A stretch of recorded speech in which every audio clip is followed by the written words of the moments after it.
Dear students, welcome back. మనం సాంప్రదాయ ఆదాయ ఉద్యోగిత సిద్ధాంతం గురించి డిస్కస్ చేస్తున్నాం. దీనిలో భాగంగా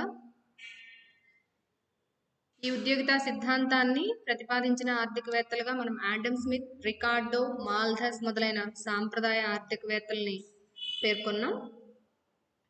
కొన్ని ప్రమేయాల ఆధారంగా ఈ సిద్ధాంతం ప్రతిపాదించబడింది.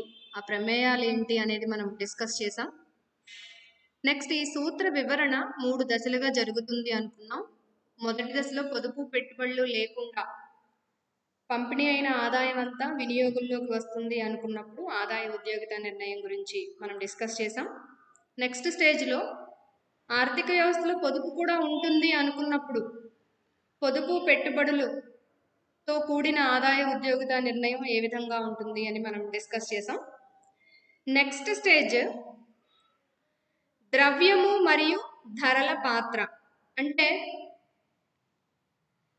ద్రవ్య చలాంకాలైన ద్రవ్య సప్లై, ద్రవ్య డిమాండ్, ధరలు, ఇటువంటి చలాంకాలు ఉద్యోగిత నిర్ణయంలో ఎంతవరకు తమ పాత్రను పోషిస్తాయి అనేది మనం ఇప్పుడు డిస్కస్ చేద్దాం.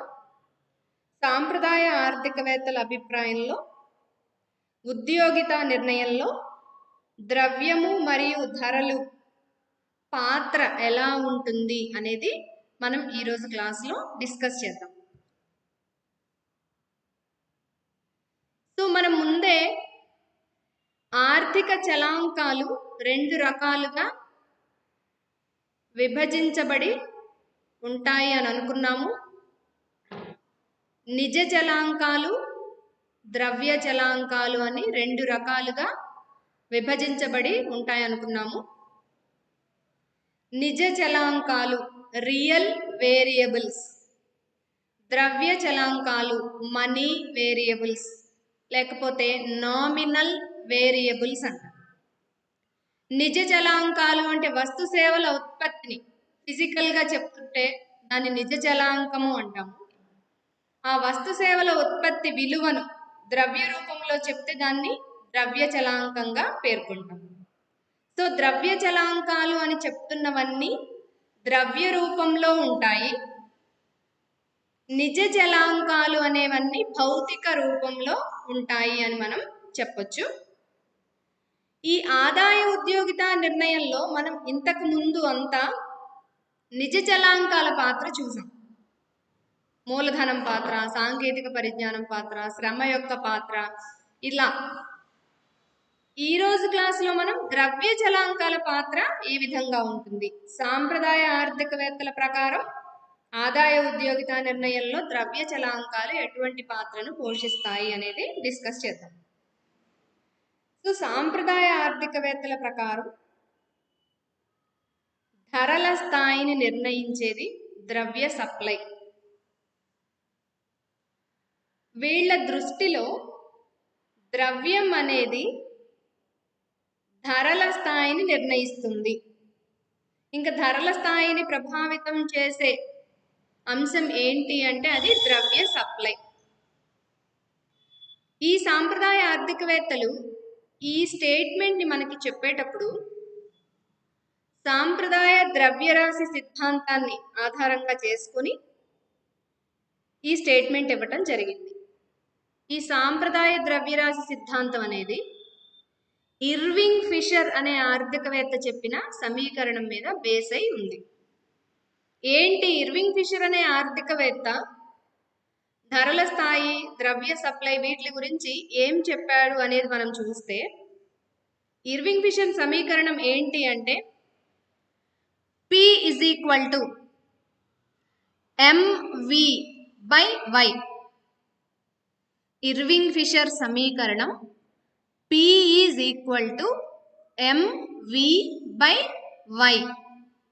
ఇక్కడ P అనేది వస్తు సేవల ధరలను ఇండికేట్ చేస్తుంది, M అనేది ద్రవ్య సప్లైని ఇండికేట్ చేస్తుంది, V అనేది ద్రవ్య చలామణి వేగాన్ని ఇండికేట్ చేస్తుంది, Y అనేది వస్తు సేవల సమిష్టి ఉత్పత్తిని ఇండికేట్ చేస్తుంది. సో ఇర్వింగ్ ఫిషర్ సమీకరణం P is equal to MV by Y అన్నాం. P is equal to price level of goods and services. M is equal to supply of money. V is equal to velocity of circulation of money. Y is equal to level of aggregate output. So ఇక్కడ ఈ సమీకరణాన్ని మనం సాంప్రదాయ ఆర్థికవేత్తలు చెప్పిన ప్రమేయాల ఆధారంగా మనం ఇక్కడ డిస్కస్ చేస్తే ఇక్కడ Y అనేది సాంప్రదాయ సిద్ధాంతం ప్రకారం స్థిరంగా ఉంటుంది. మనం ఆల్రెడీ సాంకేతిక పరిజ్ఞానం స్థిరంగా ఉంటుంది అన్నాం, మూలధనం స్థిరంగా ఉంటుంది అన్నాం. ఈ స్థిర మూలధనము స్థిరంగా ఉన్న సాంకేతిక పరిజ్ఞాన స్థాయితో సమతౌల్య ఉద్యోగితా స్థాయి వద్ద ఎంతైతే ఉత్పత్తి స్థాయి నిర్ణయించబడుతుందో దాన్నే మనం సమతౌల్య ఉత్పత్తి స్థాయి అన్నాం. ఇక్కడ టెక్నాలజీ మారదు, క్యాపిటల్ రిసోర్సెస్ మారవు అనుకుంటున్నాం కాబట్టి ఉత్పత్తిలో కూడా ఎటువంటి మార్పు ఉండదు. సో Y అనేది స్థిరంగా ఉంటుంది, రైట్? ఇక్కడ V అంటే ఏమంటున్నాం? వెలాసిటీ అంటున్నాం, చలామణి వేగము.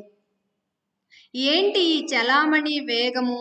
Velocity of circulation of money అంటే ఏంటి అనేది మనం డిస్కస్ చేయాలంటే చూడండి, ద్రవ్య చలామణి వేగము, velocity of circulation of money అంటే నిర్దిష్ట కాలంలో, అంటే ఒక పర్టికులర్ టైం పీరియడ్లో, ఎగ్జాంపుల్గా ఒక సంవత్సరం అనుకోండి, ఒక ద్రవ్య యూనిట్ ఎన్నిసార్లు వస్తు సేవల కొనుగోలులో ఉపయోగపడుతుందో తెలిపేదే ఈ ద్రవ్య చలామణి వేగము.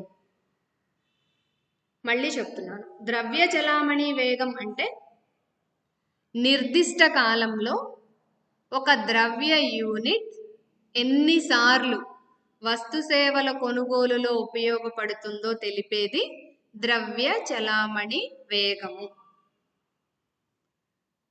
సో మీరు ద్రవ్య చలామణి వేగం అనేది అర్థం చేసుకోవడానికి నేను ఒక చిన్న స్టోరీ చెప్తాను. ఇక్కడ ఒకసారి చూడండి. ఇద్దరు స్నేహితులు ఉన్నారు ఒక ఊర్లో. వాళ్ళిద్దరూ కూడా ఆల్కహాల్ బిజినెస్ చేస్తారు. ఒకరోజు ఇద్దరు ఒక్కొక్కళ్ళు ఒక్కొక్క, సే ఫర్ ఎగ్జాంపుల్ ఒక 500 రూపాయల విలువైన ఆల్కహాల్ని తీసుకొని పక్క ఊర్లో అమ్మటానికి బయలుదేరారు. ఇద్దరు స్నేహితులు ఒక్కొక్కళ్ళు 500 రూపాయల విలువైన ఆల్కహాల్ తీసుకొని పక్క ఊర్లో అమ్మడానికి బయలుదేరారు వ్యాపారం కోసం. బయలుదేరే ముందు ఇద్దరు ఒక ఒప్పందం చేసుకున్నారు. నీకు ఆల్కహాల్ తాగాలనిపిస్తే నా దగ్గర కొనుక్కొని తాగాలి, నాకు ఆల్కహాల్ తాగాలి అనిపిస్తే నీ దగ్గర కొనుక్కొని తాగుతాను, అంతే తప్ప ఎవరి దగ్గరున్న ఆల్కహాల్ని వాళ్ళు తాగడానికి ఉపయోగించకూడదు అనేది వాడిద్దరి మధ్య ఉన్న ఒప్పందం. అయితే వాళ్ళిద్దరిలో బయలుదేరేటప్పుడు ఒకరి వద్ద కేవలం 50 రూపాయలు మాత్రమే డబ్బు ఉంది. ఒకరి దగ్గర 50 రూపాయలు డబ్బు మాత్రమే ఉంది, ఇంకొక అతని దగ్గర అసలు ఏమీ రూపాయి కూడా లేదు. ఒక 500 రూపాయల విలువైన ఆల్కహాల్ మాత్రమే అతని దగ్గర ఉంది. సో వాళ్ళిద్దరూ బయలుదేరారు. కొంత దూరం గడిచిన తర్వాత ఒక అతనికి 50 రూపాయలు ఎవరి దగ్గర అయితే ఉన్నాయో అతనికి తాగాలనిపించింది. ఇంకొక అతని దగ్గర తాగాలనిపించిన డబ్బులు లేవు కాబట్టి అతను కామ్గా నడుస్తున్నాడు. సో 50 రూపాయలు ఎవరి దగ్గర ఉన్నాయో అతను పక్కన అతను అడిగాడు, ఇదిగో నా దగ్గర 50 రూపాయలు ఉంది, నేను నీకు ఇస్తాను, నువ్వు నాకు కొంత ఆల్కహాల్ ఇవ్వు. సో 50 రూపాయలు ఇచ్చాడు, ఆల్కహాల్ కొనుక్కున్నాడు, తాగాడు. కొంచెం సేపు అయిన తర్వాత అమ్మటం ద్వారా 50 రూపాయలు సంపాదించాడు కదా, ఇంతకు ముందు డబ్బులు లేవు ఇతని దగ్గర. ఇతని దగ్గర ఇప్పుడు 50 రూపాయలు వచ్చినాయి. సో ఇతనికి తాగాలనిపించింది, డబ్బులు ఉన్నాయి కాబట్టి తన కోరిక తీరుతుంది. ఇతను పక్క అతన్ని స్నేహితుడిని అడిగాడు, ఇదిగో నేను 50 రూపాయలు ఇస్తాను, నువ్వు నాకు ఆల్కహాల్ ఇవ్వు. సో 50 రూపాయలు అతనికి వెళ్ళి ఇతను ఆల్కహాల్ కొనుక్కున్నాడు, తాగాడు. అట్లా ఆ 50 రూపాయలు ఇద్దరి చేతులు మారుకుంటూ పక్క ఊరు వెళ్ళేసరికి ఇద్దరి దగ్గర ఉన్న ఆల్కహాల్ కన్జ్యూమ్ అయిపోయింది. అంటే ఇద్దరి దగ్గర ఉన్నది తాగేశారు. వాళ్ళ దగ్గర ఉన్నది ఒకే 50 రూపాయలు. పక్క ఊరు వచ్చేసరికి ఆ 50 రూపాయలు చేతులు మారుతూ 1000 రూపాయల విలువైన ఆల్కహాల్ని కొనుగోలు చేసింది. సో ఇక్కడ ఒకే 50 రూపాయల నోటు పక్క ఊరు వెళ్ళటానికి ఒక 3-4 అవర్స్ పడుతుంది అనుకుంటే ఆ 3-4 గంటల లోపు చేతులు మారటం ద్వారా 1000 రూపాయల విలువైన ఆల్కహాల్ని కొనుగోలు చేసింది. అంటే దాని 1000 రూపాయల విలువైన కొనుగోళ్లకు అది ఉపయోగపడింది. రైట్. ఇప్పుడు ఏం చెప్తున్నాం మనం ఇక్కడ ద్రవ్య చలామణి వేగం అంటే ఒక ద్రవ్య యూనిట్ ఎన్నిసార్లు వస్తు సేవల కొనుగోలులో ఉపయోగపడుతుందో ఆ విలువనంతా మనం ద్రవ్య చలామణి వేగంగా ఇక్కడ కన్సిడర్ చేస్తాం. రైట్. అయితే ఈ రోజుల్లో మార్కెట్ చాలా విస్తరించబడింది కాబట్టి వస్తు సేవలు number of goods and services available ఉన్నాయి కాబట్టి ఈ ద్రవ్య చలామణి వేగం చాలా ఎక్కువగా ఉంది. ఈరోజు మన చేతుల్లో ఉన్నది ఈ నిమిషం మన చేతుల్లో ఉంది, మరో నిమిషం మన చేతుల్లో ఉండదు, వేరే చేతిలోకి వెళ్ళిపోతుంది. అంటే ఎంతో కొంత విలువైన కొనుగోలు అది చేసేస్తుంది. రైట్. కానీ సాంప్రదాయ ఆర్థికవేత్తలు ఈ సిద్ధాంతాన్ని ప్రతిపాదించిన సమయంలో ఇంత పెద్ద మార్కెట్ లేదు. ఆల్రెడీ మనం అనుకున్నాం సమతౌల్య ఉత్పత్తి స్థాయి నిర్ణయించబడింది, ఉత్పత్తిలో పెరుగుదల తగ్గుదల ఉండదు, సాంకేతిక పరిజ్ఞానం స్థిరంగా ఉంది, మూలధనం స్థిరంగా ఉంది, శ్రామిక మార్కెట్లో సమతౌల్యం వచ్చింది, పొదుపు పెట్టుబడి మధ్య సమతౌల్యం ఉంది. ఇవన్నీ కన్సిడర్ చేస్తూ ఇదిగో ఈ పర్టికులర్ అమౌంట్ ఉత్పత్తి అవుతుంది అని చెప్పి దీనినే సమతౌల్య ఉత్పత్తి స్థాయి అని వాళ్ళు చెప్పారు.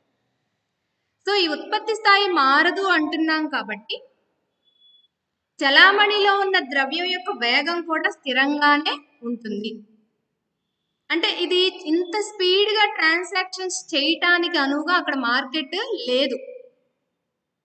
ద్రవ్య చలామణి వేగం స్థిరంగా ఉంటుంది. ఉత్పత్తి స్థిరంగా ఉంటుంది కాబట్టి ద్రవ్య చలామణి వేగం కూడా స్థిరంగా ఉంటుంది. సో ఇక్కడ మనం సమీకరణం ఏం చెప్పాం? P = mv/y అన్నాం. ఈ mvy ఈ మూడు కూడా ధరల స్థాయిని నిర్ణయిస్తాయి అని మనం అనుకుంటే ఈ సమీకరణం ప్రకారం P = ఫంక్షన్ ఆఫ్ mvy అని అనుకుంటే y స్థిరంగా ఉంటుంది అన్నాము, v స్థిరంగా ఉంటుంది అన్నాం. అయితే ఈ ద్రవ్య supply m supply of money, ద్రవ్య సప్లైలో మార్పులు వస్తే దానికి అనుపాతంగా ఈ ధరల్లో కూడా మార్పులు వస్తాయి. ఈ ద్రవ్య సప్లై పెరిగితే ధరలు పెరుగుతాయి, ద్రవ్య సప్లై తగ్గితే ధరలు తగ్గుతాయి. ఇంకా డైరెక్ట్ రిలేషన్ అన్నమాట ద్రవ్య సప్లైకి ధరల స్థాయికి. ఇంకా ఈ ద్రవ్య సప్లై అనేది వేరే దేనిని ప్రభావితం చేయటం లేదు. ద్రవ్య సప్లైలో వచ్చిన మార్పులు ప్రపోర్షనేట్గా అంటే అనుపాతంగా ధరల స్థాయిలో మార్పుల్ని తీసుకొని వస్తున్నాయి. సో ఇక్కడ P = ఫంక్షన్ ఆఫ్ mvy అని మనం అంటున్నా, vy స్థిరంగా ఉంటాయి కాబట్టి mలో పెరుగుదల ధరల స్థాయిని డైరెక్ట్గా ప్రభావితం చేస్తుంది అనేది సాంప్రదాయ ఆర్థికవేత్తల అభిప్రాయం. చూడండి, ఇక్కడ ద్రవ్య చలామణి వేగం అంటే నిర్దిష్ట కాలంలో ఒక ద్రవ్య యూనిట్ ఎన్నిసార్లు వస్తు సేవల కొనుగోలులో ఉపయోగపడుతుందో తెలుపుతుంది. సాంప్రదాయ సిద్ధాంతం ప్రకారం ద్రవ్య చలామణి వేగం స్థిరం. అలాగే ఉత్పత్తి స్థాయి మనం ఆల్రెడీ అన్నాం స్థిరంగా ఉంటుంది అని. ఈ సాంప్రదాయ ఆర్థికవేత్తల ప్రకారం ఉత్పత్తి స్థాయిని నిర్ణయించేది సప్లై వైపు కారకాలు, సప్లై సైడ్ ఫ్యాక్టర్స్ అంటాం. ఇప్పుడు యూజువల్లీ మనం చెప్పేటప్పుడు ఉత్పత్తి స్థాయిని నిర్ణయించేది సప్లై వైపు కారకాలు చెప్తాము, డిమాండ్ వైపు కారకాలు చెప్తాం. సప్లై ఎలా ప్రభావితం చేస్తుందో ఉత్పత్తి స్థాయిని డిమాండ్ కూడా అదే విధంగా ప్రభావితం చేస్తుంది. డిమాండ్ పెరిగే కొద్దీ ఉత్పత్తి పెరుగుతుంది, డిమాండ్ తగ్గితే ఉత్పత్తి తగ్గుతుంది అని మనం చెప్తున్నాం. కానీ సాంప్రదాయ ఆర్థికవేత్తలు మాత్రం ఉత్పత్తి స్థాయి నిర్ణయంలో సప్లై వైపు కారకాలకు మాత్రమే ప్రాధాన్యతనిచ్చారు. సప్లై వైపు కారకాలని మాత్రమే కన్సిడరేషన్లోకి తీసుకున్నారు. సప్లైయే డిమాండ్ని క్రియేట్ చేస్తుంది అనేది వీళ్ళ సిద్ధాంతం. మనం ఇప్పుడు డిమాండ్ సప్లైని పెంచుతుంది, తగ్గిస్తుంది అని మనం ఇప్పుడు చెప్తున్నాం. కానీ వాళ్ళ దృష్టిలో ఉత్పత్తి స్థాయి నిర్ణయం సప్లై వైపు కారకాల ద్వారానే జరుగుతుంది. మనం ఈ సప్లై వైపు కారకాలు అంటే సింపుల్గా ఉత్పత్తి కారకాలు అని చెప్పొచ్చు. అంటే మూలధనము, శ్రమ, వ్యవస్థాపన, భూమి, ఇటువంటి ఇన్పుట్స్ అన్నిటినీ మనం సప్లై వైపు కారకాలుగా చెప్పొచ్చు. ఉత్పత్తి ప్రక్రియలో వాడే అన్ని ఇన్పుట్స్ని మనం సప్లై వైపు కారకాలుగా చెప్పొచ్చు. అయితే ఈ సప్లై వైపు కారకాల గురించి ఏం చెప్పారు ఆల్రెడీ? సంపూర్ణ ఉద్యోగిత ఉంటుందన్నారు, మార్పు లేని సాంకేతిక పరిజ్ఞానం అంటే టెక్నాలజీలో అప్గ్రేడేషన్ ఉండదు అన్నారు, మూలధనం స్థిరంగా ఉంటుంది, స్టాక్ ఆఫ్ క్యాపిటల్లో మార్పు ఉండదు అన్నారు. సో ఇన్పుట్స్లో ఎటువంటి చేంజ్ లేదు అనుకున్నప్పుడు అవుట్పుట్ కూడా స్థిరంగానే ఉంటుంది. అందుకనే ఏమంటున్నారు ఇక్కడ? సంపూర్ణ ఉద్యోగిత, ఇంకా ఉద్యోగిత పెరగటానికి అక్కడ అవకాశం లేదు, ఉన్న వనరులన్నీ ఉద్యోగంలోకి వచ్చేసాయి. సంపూర్ణ ఉద్యోగిత, మార్పు లేని సాంకేతిక పరిజ్ఞానము మరియు మూలధనం ఇది స్థిరంగా ఉంటుంది. K బార్ అని చూపించాం మనం.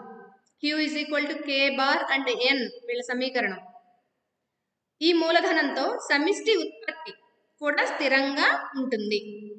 సమిష్టి ఉత్పత్తి కూడా స్థిరంగా ఉంటుంది.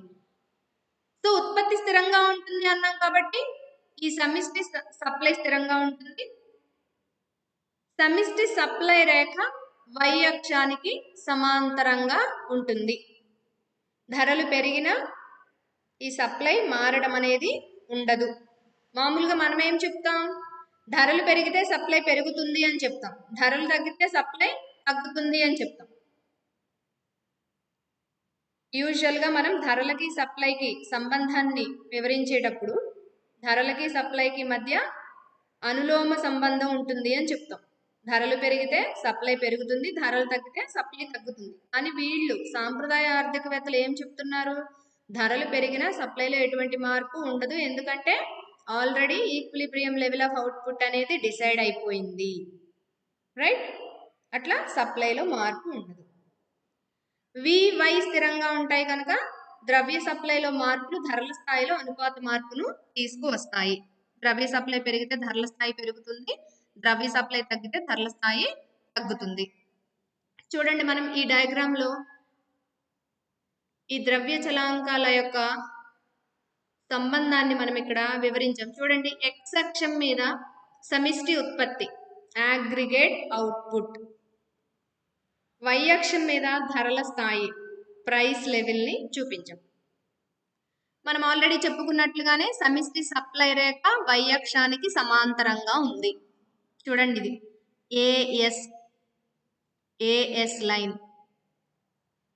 వర్టికల్ అంటాం, Y అక్షానికి సమాంతరంగా ఉంది. సో ధరలు పెరిగినా ధరలు తగ్గినా ఈ Y అనే ఉత్పత్తి స్థాయిలో ఎటువంటి మార్పు ఉండదు, సప్లైలో ఎటువంటి మార్పు ఉండదు. ధరల స్థాయికి డిమాండ్కు విలోమ సంబంధం ఉంటుంది. ధరలు పెరిగితే డిమాండ్ తగ్గుతుంది, ధరలు తగ్గితే డిమాండ్ పెరుగుతుంది.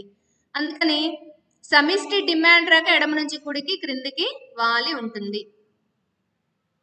ధరలకి డిమాండ్కి మధ్య ఉన్న విలోమ సంబంధం వలన సమిష్టి డిమాండ్ రేఖ ఎడమ నుంచి కుడికి క్రిందికి వాలి ఉంటుంది, రైట్? చూడండి, AD curve aggregate demand curve, aggregate demand curve. ఇది అగ్రిగేట్ సప్లై కర్వ్. చూడండి, ఈ ఏఎస్ రేఖ ఏడి రేఖ ఈ అనే బిందువు వద్ద ఖండించుకున్నాయి. ఈ అంటే మనం చెప్పుకున్నట్లుగా ఈక్విలిబ్రియం పాయింట్, సమతౌల్య బిందువు. ఈ అనే బిందువు వద్ద సమిష్టి సప్లైకి సమిష్టి డిమాండ్కి మధ్య సమతౌల్యం ఏర్పడింది. అక్కడ ఉన్నది సమిష్టి ఉత్పత్తి స్థాయినే మనం సమతౌల్య ఉత్పత్తి స్థాయి అంటాము. చూడండి, OY అనేది ఉత్పత్తి స్థాయి. ఈ ఉత్పత్తి స్థాయి వద్ద డిమాండ్ సప్లై ఈక్వల్గా ఉన్నాయి. అయితే ఇటువంటి సందర్భంలో సమిష్టి డిమాండ్లో పెరుగుదల ఉంటే, సమిష్టి డిమాండ్లో ఎందుకు పెరుగుదల ఉంటుంది అంటే, మనం ద్రవ్య సప్లై పెరిగితే, ద్రవ్య సప్లై పెరిగినప్పుడు ఆటోమేటిక్గా వస్తు సేవలకు డిమాండ్ పెరుగుతుంది అని మనం అనుకుంటే, చూడండి, ఈ పెరిగిన డిమాండ్ AD1 నుంచి AD2 ధరల స్థాయిలో మార్పులతో సంబంధం లేకుండా ద్రవ్య సప్లై పెరగటం వలన వస్తు సేవలకు డిమాండ్ పెరిగింది. ఆ పెరిగిన డిమాండ్ రేఖ మనం AD2గా చూపిస్తున్నాము.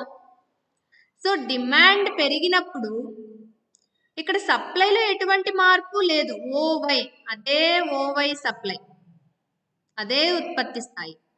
అదే ఉత్పత్తిని మనం డిమాండ్ పెరిగిన కారణంగా పెరిగిన ధరల వద్ద కొనుగోలు చేస్తాము.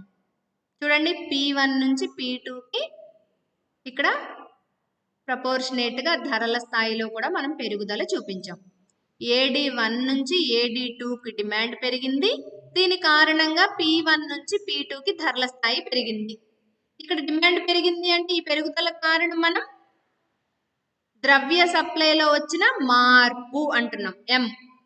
M1 నుంచి M2కి ద్రవ్య సప్లై పెరిగింది. ఈ ద్రవ్య సప్లై పెరిగిన కారణంగా ధరలు P1 నుంచి P2కి పెరిగాయి. చూడండి, ఇక్కడ AD1 AD2 మనం డిమాండ్ ఖర్చుతో పాటు పక్కన బ్రాకెట్లో ఏం చెప్తున్నాం?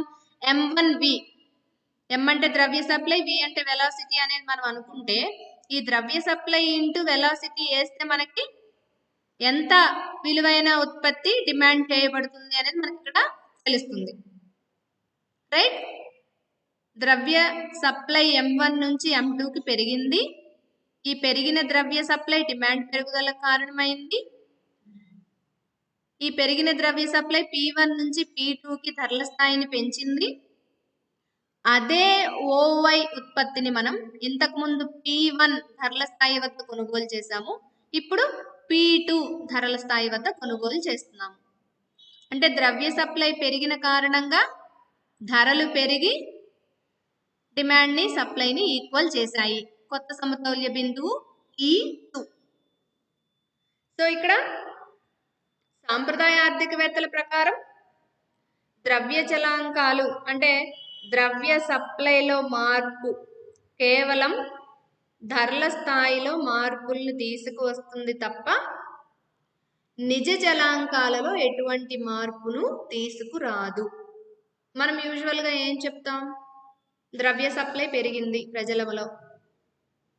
ప్రజల దగ్గర చలామణిలో ఉన్న ద్రవ్యం పెరిగింది అనుకున్నప్పుడు యూజువల్గా మనం వస్తు సేవల్ని ఎక్కువగా డిమాండ్ చేస్తాము. వస్తు సేవల్ని ఎక్కువగా డిమాండ్ చేస్తూ ఉంటే ఉత్పత్తిదారులకి వ్యాపార వాతావరణం చాలా ఆశాజనకంగా ఉంటుంది. వాళ్ళ వస్తు సేవలకు డిమాండ్ పెరిగింది కాబట్టి వాళ్ళు ఉత్పత్తిని పెంచుతారు. ఉత్పత్తిని పెంచితే ఉద్యోగిత పెరుగుతుంది. ఉద్యోగిత పెరిగితే ఆదాయాలు పెరుగుతాయి.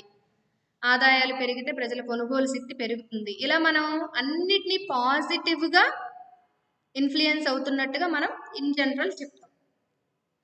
అంటే ద్రవ్య సప్లైలో వచ్చిన మార్పు నిజ చలాంకాలైన ఉత్పత్తి, ఉద్యోగిత ఇవి మారటానికి కారణమవుతుంది అని మనం చెప్తాం. కానీ సాంప్రదాయ ఆర్థికవేత్తలు ఏమంటున్నారు అంటే ద్రవ్య సప్లైలో వచ్చిన మార్పు ధరల స్థాయిలో మార్పును తీసుకువస్తుంది కానీ ఉత్పత్తి వంటి నిజ చలాంకాలలో ఎటువంటి మార్పుని తీసుకురాదు. చూడండి, మనకి డయాగ్రామ్లో ఇదే చెప్పాం.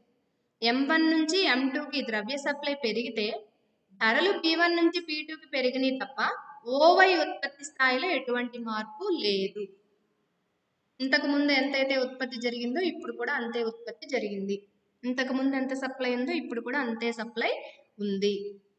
ఇలా ద్రవ్య చలాంకాలు నిజ చలాంకాలను ప్రభావితం చేయవు అనేది సాంప్రదాయ ఆర్థికవేత్తలు చెప్తున్న విషయం.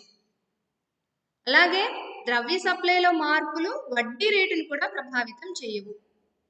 మనం ఏమంటాం, ద్రవ్య సప్లై పెరిగితే గనక, పొదుపులు పెరిగితే యూజువల్గా వడ్డీ రేటు తగ్గుతుంది. ద్రవ్య సప్లై తగ్గింది, పొదుపు తగ్గింది, వడ్డీ రేటు ఆటోమేటిక్గా పెరుగుతుంది.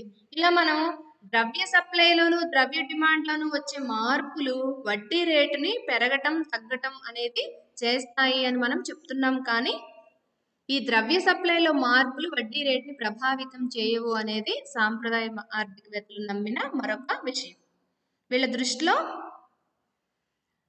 ద్రవ్యం అనేది కేవలం వినిమయ మాధ్యమంగా మాత్రమే ఉపయోగపడుతుంది. ఇది చాలా ఇంపార్టెంట్ అజంప్షన్.